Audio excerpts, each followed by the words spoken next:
Nah, fungsi yang kedua, otak amigdala itu fungsinya adalah sebagai pusat kontrol emosi. Apa fungsinya? Kontrol emosi. Jadi amigdala itu fungsinya dua. Satu sebagai pusat kontrol emosi. Jadi kalau kita sedih, bahagia, takut, jijik, marah, maka kontrolnya ada di otak apa tadi? Amigdala. Nah, otak amigdala ini itu berkaitan dengan belajar. Jadi kalau seandainya ada anak berangkat sekolah, ataupun kita ketika ikut belajar kayak gini, dalam hati dia males, ogah-ogahan, suntuk, stres, nggak nyaman, maka kira-kira anak kita ketika berangkat ke sekolah dalam kondisi seperti itu, dia bahagia apa enggak? Enggak. Nyaman atau tidak? Nek pas nggak nyaman, nggak bahagia, nggak ayem, tidak semangat, maka belajarnya bisa dipastikan sinause, tapi nggak seberapa masuknya. Clear sampai sini? Maka ini penting mengkondisikan kita ketika mau belajar harus dalam kondisi yang rileks, bahagia, nyaman. Sama dengan anak-anak. Saya mau nanya sama ayah bunda, silakan pengakuan di sini. Kira-kira pas berangkat ke sekolah, anak-anak itu seringnya dalam kondisi yang bahagia atau murung? Hah?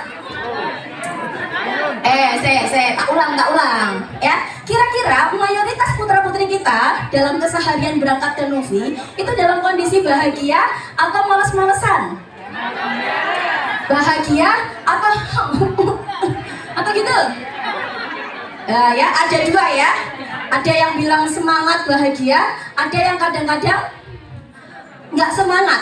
Nah, pertanyaannya, ibu-ibu, bapak-bapak yang paling sering marah di rumah siapa? Banter deh. Siapa yang paling sering marah? Ibu. Yang paling sering ngomongnya banyak siapa, ibu atau bapak? Pak, bener toh Pak? Jangan diam saja, tapi ya tapi. Ibu atau ayah yang paling sering ngomel? Ibu. Oke, kalau ibu, saya paling banyak kan di sini ibu. Saya mau nanya, ibu-ibu paling sering ngomel itu jam berapa? Pagi hari, betul? Ya, yang sewu ya, ini kita olah TKP sejenak ya. Jadi misalnya anak-anak bangun pagi, dibangunkan, adik cepet dek, berangkat dek, ayo bangun segera, kita harus segera sholat subuh, segera sarapan, segera siap-siap berangkat ke sekolah. Terus bocah ya, bentar mama, dikit lagi, ada yang kayak gitu? Ya apa rasanya? Gitu ya. Begitu sudah bangun, dia mau ke kamar mandi, ikut pegang HP, betul? Mulai. Begitu kemudian pas di kamar mandi, makannya lama sekali, betul? Betul. Terus nyiapinnya juga lama sekali, betul? Ibunya gimana perasaannya? Emosi juga. Emosi, betul ya? Oh biasa aja ya. Sudah jam terbang tinggi soalnya ya. Yang seru, ini adalah stimulus-stimulusnya yang seru ya. Ketika nanti ayah bunda, ketika anaknya, ayo deh cepet berangkat deh, ini harga diri mama sebagai ketua komite dipertaruhkan kalau kamu terlambat. Enggak ya, maksud saya adalah ayah bunda, mari kita ngecek kembali, mengintrospeksi kembali. Ketika anak-anak akan berangkat ke sekolah kita tercinta, pastikan mereka dalam kondisi bahagia. Makanya ibu-ibu harus kadung gitu ya, langsung salatu. Nah gitu. Intinya ibu-ibu direm. Kenapa? Memastikan biar kalau mereka berangkat amigdalanya siap untuk belajar. Setuju? Setuju. Kenapa kok kayak gitu? Ini kita masuk ke materi tapi ada spill sedikit. Nyun sewu ayah bunda. Ayah bunda pernah tahu tentang ada anak yang kecanduan gadget? Ngeri ya, sampai nggak mau sekolah, sampai harus mendapatkan pertolongan psikiatri. Yang kedua, ayah bunda pernah tahu nggak ada anak kecanduan narkoba? Pernah tahu ya?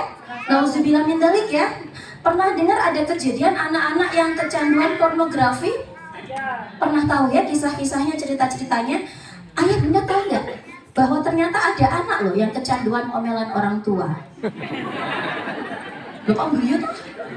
Pernah tahu nggak bahwa sebenarnya ada anak yang kecanduan omelan orang tua? Pernah dengar nggak? Barusan. Itu ilmiah loh. Saya dapat ini dari dokter guru saya. Namanya Dr. Amir Zudi, salah satu pakar neuroscience di Indonesia.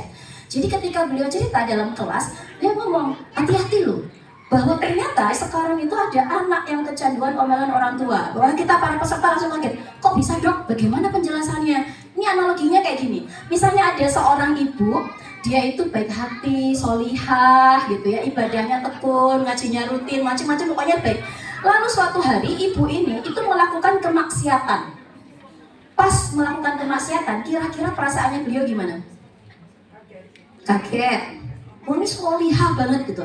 Tapi tiba-tiba dia melakukan kemaksiatan, perasaannya gimana kira-kira? Merasa bersalah, apalagi? Merasa menyesal, merasa takut, tengok-tengok ono sing nonton enggak, kok ono sing video harus viral ya apa gitu kan. Ada perasaan tidak nyaman, betul? Besoknya dia melakukan kemaksiatan yang sama. Perasaannya gimana? Sama toh? Masih ada perasaan takut, menyesal, tidak nyaman, takut ada orang lihat.